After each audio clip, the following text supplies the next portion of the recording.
Hello বন্ধুরা, তোমাদের সবাইকে মনসুরাস ব্লগে স্বাগত। তো সবাই ভিডিওটি দেখতে থাকো, কেউ স্কিপ করবে না। তো আজকে আমরা চলে এসেছি উত্তর দিনাজপুরের রায়গঞ্জে।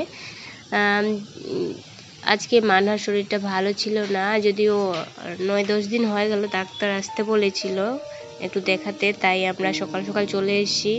আর দেখতে পাচ্ছ চেম্বার পুরো ফাঁকা। এই যে বাবা আর এই যে আমার মানহা সোনা ঘুমু ঘুমু করছে, হাঁটু হাঁটু পা দুটো পেয়ে।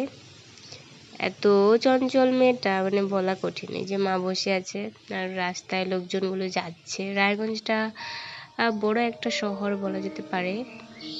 আর আমরা গেছিলাম শিশু মঙ্গলে, যেটা ডাক্তারটার নাম হলো নীলাঞ্জন ব্যানার্জি, শিশু ডাক্তার।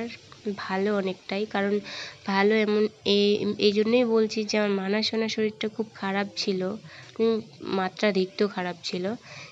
সেই ডাক্তারের কাছে গিয়ে আমার সোনা এখন হাঁটছে, খাচ্ছে, যাই হোক অনেকটাই সুস্থ আছে আলহামদুলিল্লাহ।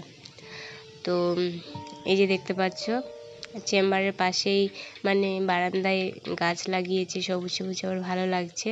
আর আমার মানহা সোনা এত জুতো প্রেমিক যে যার জুতো পায় জুতো নিয়ে তুলে নিয়ে চলে আসে, আমার কাছে নিয়ে আসছিল। আমি বলছি রেখে আসো, যা আবার রাখতে যাচ্ছে। আর আমার সোনার ড্রেসটা কেমন হয়েছে তোমরা অবশ্যই আমাকে কমেন্টে জানিও।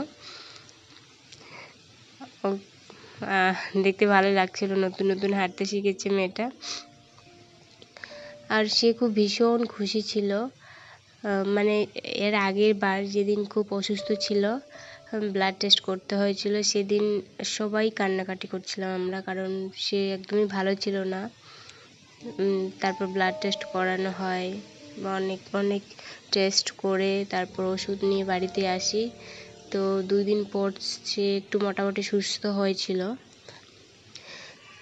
তারপর থেকে একটু একটু করে সুস্থ হয়। এই যে আমার সোনা এখন দেখতে পাচ্ছ তোমরা, অনেকটাই সুস্থ। আর সে চেম্বারের ভিতরে আসছে, আবার বাইরে যাচ্ছে।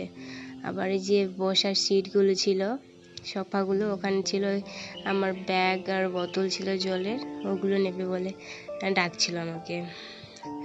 তো আজকের ব্লগটি কেমন লাগলো, আশা করি ভালো লাগলো। আর ভালো লাগছে তো আমার চ্যানেলটি অতি অবশ্যই সাবস্ক্রাইব করবে। আর সবাইকে ধন্যবাদ।